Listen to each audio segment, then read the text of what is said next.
অত্যন্ত গুরুত্বপূর্ণ একটা ভিডিও নিয়ে আপনাদের মাঝখানে হাজির হয়ে গেলাম। আমি শাকিল খান।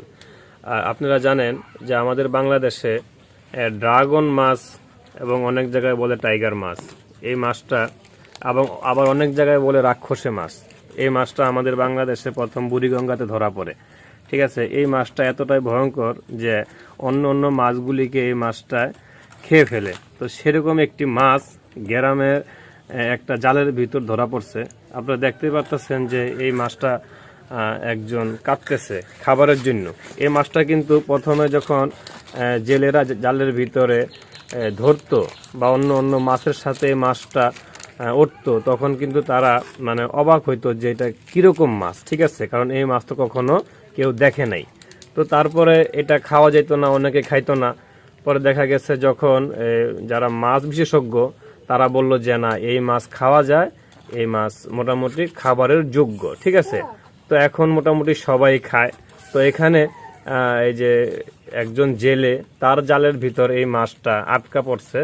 তো এখন সে আইনা এটাকে এখন কাটতেছে আর কি। আপনি দেখতেই পারতেছেন যে এই টাইগার মাছ এবং এই রাক্ষসে মাছ যে কতটা ভয়ঙ্কর, এটা আপনারা আগে পরে সবাই দেখেছেন যে অন্য অন্য পুকুরের মাছ খেয়ে সাবা কইরা ফালায়। ঠিক আছে, তো সেই মাছটাকে আজকে এক জেলে পাওয়াতে এখন এটা কাটতেছে এবং এটা কেটে তারা সুন্দর করে খাবে। তো আরেকটা কথা বলে রাখি, এই মাছের যে চামড়া, সেই চামড়াটা কিন্তু অনেক ভারী, এতটাই ভারী যে অন্য অন্য মাছের তুলনায় এই মাছের চামড়া অনেক ভারী। অন্য অন্য মাছ এই মাছকে কোনো কিছু করতে পারে না তার চামড়ার কারণে। তো যদি এই চামড়াটা আপনাদেরকে দেখাই, দেখেন এই চামড়াটা কত ভারী। ঠিক আছে, এই চামড়াটা কুমিরের চামড়ার মতন ভারী। ঠিক আছে, যদি একটু সামনে নিয়ে দেখাই আপনাদেরকে, একদম ভারী চামড়া। ঠিক আছে, দেখুন একেবারে ভারী। অন্য অন্য মাছের চামড়া এরকম কখনো হয় না। এটাকে তো শুধু শুধু রাক্ষসে মাছ বলা হয় না কারণ ছাড়া। দেখুন কত ভারী এবং সাপের মতন, অ্যানাকোন্ডা এবং আপনার কিংকোবরা সাপের মতন ডোরা কাটা। ঠিক আছে, এই জন্য অন্য অন্য মাছেরা তাদেরকে কিছু করতে পারে না। ঠিক আছে, আর যদি এই তার আপনার মাথাটাকে যদি দেখাই, দেখেন কতটা ভয়ানক, কতটা ভয়ানক। এবং এই যে তার যে মুখের দাঁত আছে, এই দাঁতগুলি কিন্তু অত্যন্ত ধারালো। আমি এখানে একটা লাঠি ঢুকাইলাম, দেখেন এই লাঠিটা কিন্তু আর আমি টেনেও আনতে পারতেছি না, এটাকে এত ভয়ানকভাবে কামড় দিয়ে ধরছে। ঠিক আছে, এই জন্য এটাকে বলা হয়েছে রাক্ষসে মাছ।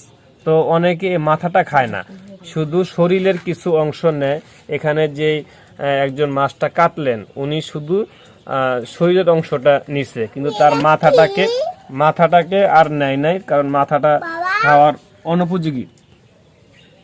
তো তাই এই রাক্ষসে, আপনারা যারা এই রাক্ষসে মাছ, এই টাইগার মাছ খাবেন, তখন আপনারা কিন্তু এই মাথাটা নিবেন না, শুধু শরীরের কিছু অংশ গোছ আপনারা নিবেন আর মাথাটাকে আপনারা ফালাই দিবেন। ঠিক আছে, যদি আপনারা খান, এটা অবশ্যই খাওয়া যায়, এটা না খাওয়ার মতন কিছু না। ঠিক আছে, তো রাক্ষসে মাছের অবস্থাটা আপনাদেরকে জানাইলাম।